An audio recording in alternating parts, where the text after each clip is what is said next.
तथागत भगवान सम्यक संबुद्ध बोधिसत्व विश्वरत्न परमपूज्य डॉक्टर बाबासाहेब आंबेडकर या महामानवांना, त्यांच्या कार्याला, विचाराला, त्यांच्या समग्र धम्मक्रांत्यांना त्रिवार पंचांग अभिवादन. बुद्ध, धम्म आणि संघाला त्रिवार पंचांग अभिवादन. संपूर्ण बौद्ध सण हा जो ग्रंथ आहे, संपूर्ण बौद्ध सण, यामध्ये बौद्धांनी करावयाचे संपूर्ण सण याची संक्षिप्तपणे माहिती देण्यात आलेली आहे. आपण सण का साजरे करायचे, कसे साजरे करायचे, या संदर्भामध्ये तथागत सम्यक संबुद्धाने जे मार्गदर्शन केलेलं आहे, हे आपण आज संक्षिप्तमध्ये जाणून घेणार आहोत. ज्यावेळेला तथागतांना सम्यक संबोधी प्राप्त झाली आणि त्यांनी राजा बिंबिसाराला अभिवचन दिलेलं होतं की बुद्धत्व प्राप्तीनंतर मी आपल्या राजगृहाला येईल, राजधानीमध्ये येईल. आणि ज्यावेळेला ते त्यांच्या राजधानीमध्ये गेले, जाताना त्यांनी उर्विल काश्यप, नदी काश्यप आणि गया काश्यप त्यांचे 1000 शिष्य यांची धम्मदीक्षा करून घेतली. त्यानंतर ते राजगृहाला गेले. राजगृहाला भगवंत आले ही माहिती झाल्यानंतर राजा बिंबिसाराने दिवंडी पिटवली आणि ते सर्व भगवंतांच्या दर्शनाला आणि मार्गदर्शनाला ते थांबलेल्या ठिकाणी यष्टीवनामध्ये गेले. 1,20,000 एवढ्या संख्येने त्यावेळेला उपासक म्हणूया, राजन, त्यांची अमात्य, प्रजा, ही सर्व मंडळी 1,20,000 एवढ्या मोठ्या संख्येमध्ये होती. ते गेले, भगवंतांना त्यांनी अभिवादन केलं आणि त्यावेळेला भगवंतांनी त्यांना मार्गदर्शन केलं. त्यांना पहिल्यांदा अणुपूर्वी कथा म्हणजे दानकथा, शीलकथा, सग्गकथा या संपूर्ण समजावून सांगितल्या आणि त्यानंतर पहिल्यांदा या जगामध्ये 1,20,000 लोकांना धम्मदीक्षा देण्यात आली. त्यावेळेला तिथे उपस्थित राजापासून सर्वांनी भगवंतांना असं म्हटलं, भगवंता आम्हाला धम्माची दीक्षा द्या. त्यावेळेचे त्यांचे शब्द होते, भगवंता आम्हाला धम्माची दीक्षा द्या. आणि अशा प्रकारे भगवंतांनी मग संमती दिली आणि 1,20,000 एवढ्या लोकांची धम्मदीक्षा राजगृहाला झाली. त्यानंतर मग दुसऱ्या दिवशी भगवंतांना त्यांच्या महालामध्ये राजांनी बोलवलं. भगवंत आणि संघाला त्यांना भोजनदान दिलं आणि भोजन झाल्यानंतर तथागतांनी दानानुमोदन करताना त्यावेळेला राजा बिंबिसार आणि भगवान बुद्ध यांचा जो संवाद झालेला आहे, त्यामध्ये आपल्याला पहिल्यांदा सणाच्या संदर्भामध्ये मार्गदर्शन केलेलं आढळतं. त्यावेळेला पुण्यानुमोदनाच्या वेळेला राजा बिंबिसारांनी विचारलं की भगवंता, काल तर तुम्ही आम्हाला पंचशिलाचं आचरण आम्ही नित्य करावं, आम्ही अष्टांग मार्गाचं पालन करावं, आम्ही 10 पारमितांचं पालन करावं, याबद्दल भगवंत आपण आम्हाला मार्गदर्शन केलेलं आहे. आज आम्हाला आपण काही वेगळं मार्गदर्शन करू इच्छिता काय, ज्याच्यामुळे आम्हाला अत्यंत आनंद होईल, त्याचबरोबर आम्हाला लाभसुद्धा होईल.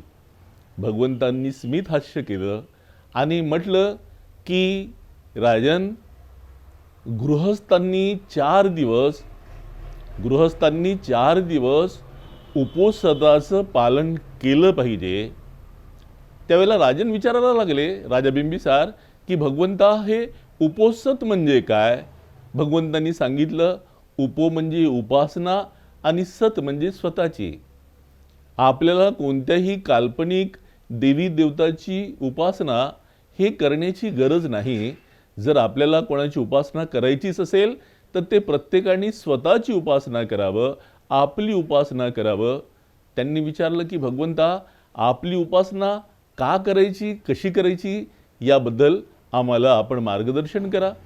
त्यावेळेला भगवंतांनी सांगितलं, सकाळी आपण उठल्यानंतर आपला प्रातर्विधी वगैरे सर्व आटोपल्यानंतर आपण एखाद्या जवळच्या धम्मस्थळी जावं आणि आपल्याकडे जर कोणी भिक्षू असेल तर त्यांच्याकडनं किंवा स्वतःही आपण 8 शील ग्रहण करावे आणि त्यापूर्वी आपण 6 प्रकारच्या अनुसती, ज्याला आपण अनुस्मृती असं म्हणतो, त्याचंही पालन करण्याचा आपण निर्णय घ्यावा, वचनबद्धता स्वीकारावी.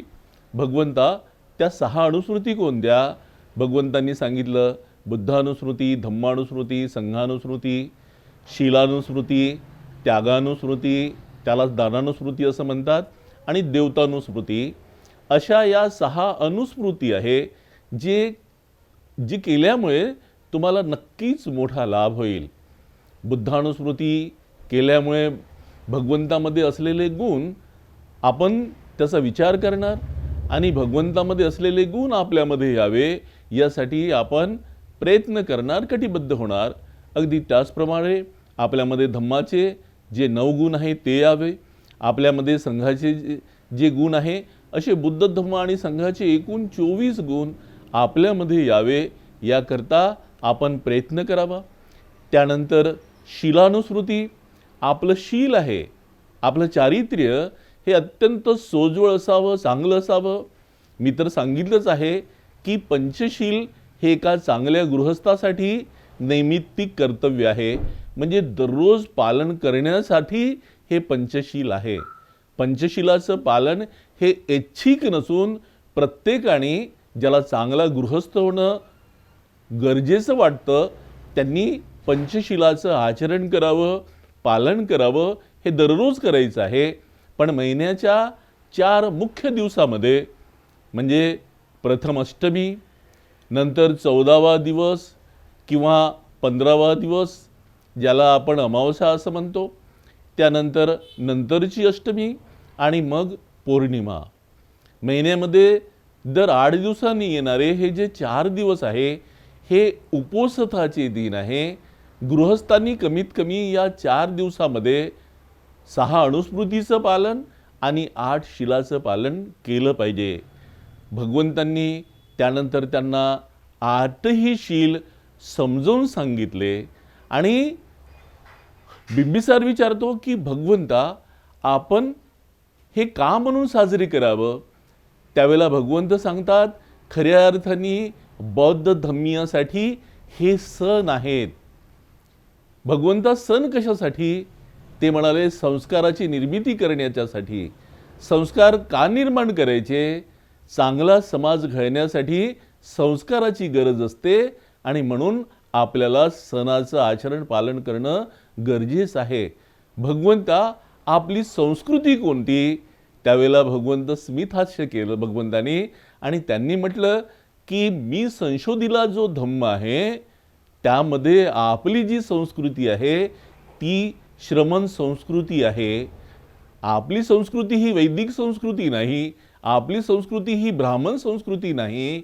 मी संशोधिला जो धम्म आहे त्यामध्ये आपली संस्कृती ही श्रमण संस्कृती आहे. भगवंता, श्रमण म्हणजे काय? भगवंतांनी मार्गदर्शन केलं. श्रमण म्हणजे समतेमध्ये राहणारा, समतेमध्ये राहणारी. भगवंत पुढे म्हणाले, फुडस्स लोकधम्मे ही चितं यसंग न कंपती असोकं विरजं खेमंग एतं मंगल मुत्तमंग. जगामध्ये आपल्याला नेहमी कधी यश मिळेल, कधी अपयश मिळेल, कधी कोणी निंदा करेल, कोणी तुम्हाला चांगलंही म्हणेल, कधी यश मिळेल, कधी अपयश मिळेल, कधी तुम्हाला कोणी निंदा करेल, कोणी तुम्हाला तुमची प्रशंसा करेल, कधी तुम्हाला सुख मिळेल, कधी तुम्हाला दुःख मिळेल. हे जे लोकधर्म आहेत हे सातत्याने जीवनामध्ये येतच राहणार आणि आपल्या मनासारखं जीवनामध्ये फार कमी घडतं.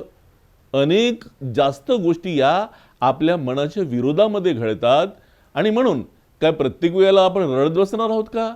नाही. मग यावेळेला आपल्याला कसं वागायचं आहे राजन? तर आपल्याला समतेमध्ये वागायचं आहे. आपल्याला ज्याला मध्यस्थ भाव, ज्याला उपेक्षा भाव, उपेक्षा भाव म्हणजे इक्वॅनिमिटी, समतेमध्ये राहणं. आणि अशा प्रकारे जर आपण समतेमध्ये राहायला लागलो तर जीवनामध्ये आपल्याला सुख जरी मिळालं तर आपण एकदम बेभान होणार नाही आनंदाने, किंवा जर आपल्याला दुःख मिळालं तरी एकदम आपण नैराश्याने ग्रस्त होणार नाही. आपण मध्यस्थ भावामध्ये राहणार आणि याकरता आपल्याला खऱ्या अर्थाने समतेमध्ये राहणं म्हणजे श्रमण संस्कृतीचं पालन करणं हे अत्यंत गरजेचं आहे. ते समजून घेणं गरजेचं आहे.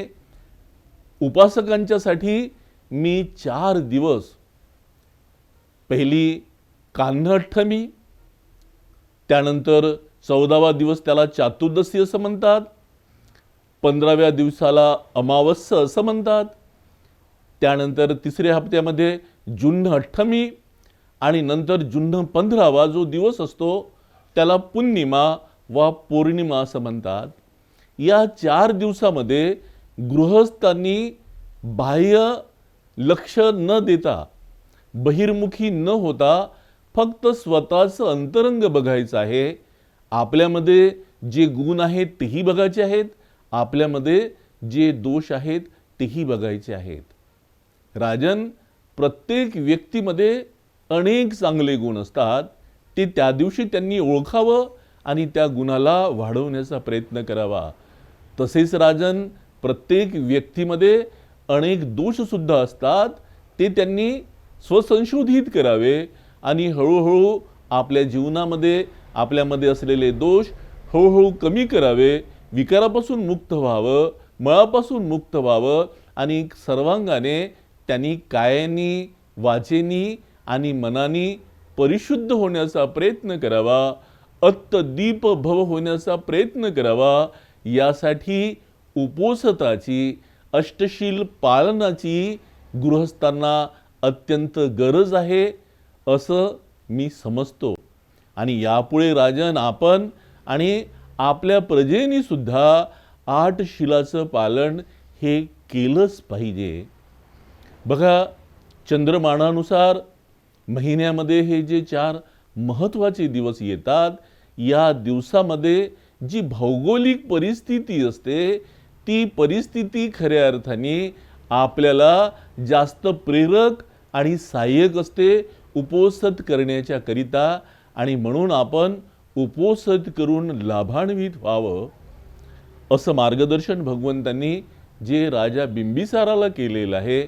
आणि त्यापुढे भगवंतांनी 45 वर्ष धर्मप्रचार करत असताना त्यांनी आपल्याला त्रिसरण, पंचशील, अष्टांग मार्ग, 10 पारमिता याचा अभ्यास करायला सांगितलेला आहे, आचरण करायला सांगितलं आहे. त्याचबरोबर अत्तदीप भव होण्याच्यासाठी, निर्वाणाचा वाट सुरू होण्याच्यासाठी आपल्याला 8 शिलाचं म्हणजे उपोषित अष्टशिलाचं पालन करणं अनिवार्य आहे. या प्रकारचं मार्गदर्शन भगवंतांनी आपल्याला केलेलं आहे. त्यामुळे खऱ्या अर्थाने आपल्याला आपली संस्कृती निर्माण करायची असेल तर मात्र आपल्याला आपले बौद्ध सण हे कोणते आहेत, कसे साजरे करावे, का साजरे करावे, हे भगवंतांनी मार्गदर्शन आपल्याला पूर्णपणे केलेलं आढळतं. संपूर्ण जगामध्ये बौद्ध बांधव कोणते कोणते सण साजरे करतात, या ग्रंथामध्ये संपूर्ण बौद्ध सण, या मी लिहिलेल्या ग्रंथामध्ये 48 सण जे भगवान बुद्धांनी स्वतः सांगितलेले आहेत. म्हणजे महिन्यामध्ये 4 उपोषिताचे दिवस, एका महिन्यामध्ये 4 म्हणून 12 महिन्यामध्ये 48 उपोषिताचे दिवस आपण साजरे करायला पाहिजे. सोबतच या ग्रंथामध्ये आपण 1 जानेवारी ते 31 डिसेंबरपर्यंत जे आपल्या विहारामध्ये भारतभर जे आपण साजरे करतो, जसं 1 जानेवारीला भीमा कोरेगाव दिवस, 3 जानेवारीला सावित्री फुले दिवस आणि असे आपण शेवटचा आपल्याला 25 डिसेंबरला आपण जो साजरा करतो मनुस्मृती दहन दिवस, इथे सर्व महामानवाचे जन्मदिवस, स्मृती दिवस यांच्या संदर्भात संपूर्ण माहिती ही देण्यात आलेली आहे. आणि म्हणूनच या ग्रंथाला संपूर्ण बौद्ध सण हे एक योग्य नाव देण्यात आलेलं आहे.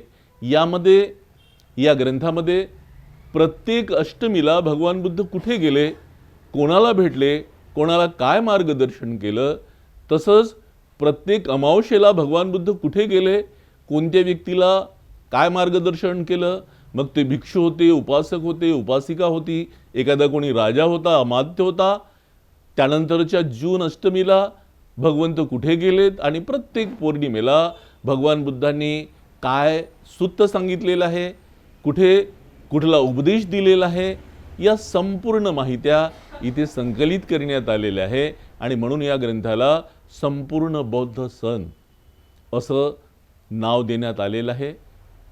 आपण या ग्रंथाचा योग्य असा वापर करावा आणि आपले सण कोणते, बौद्धांचे सण कोणते, भगवान बुद्ध कोणत्या सणाला म्हणजे कोणत्या अष्टमीला, कोणत्या अमावस्येला, कोणत्या पौर्णिमेला कुठे होते आणि काय मार्गदर्शन केलं याची इत्थंभूत माहिती संक्षिप्तमध्ये या ग्रंथामध्ये आलेली आहे.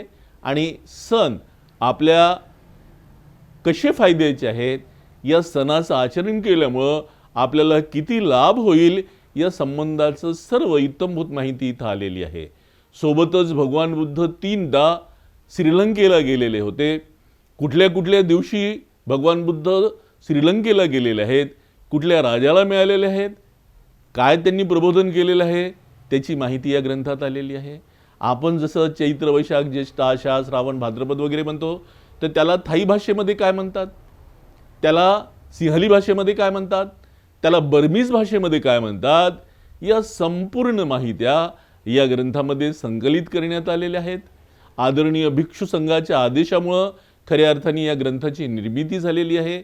या ग्रंथाचा आपण सर्वांनी योग्य असा वापर करावा एवढीच आजच्या या पवित्र दिवशी आपल्याला विनंती करतो. आणि सण, संपूर्ण बौद्ध सण हा ग्रंथ प्रत्येकाने नक्कीच वाचावा अशी मी आग्रहाची विनंती करतो. जय भीम, नमो बुद्धाय.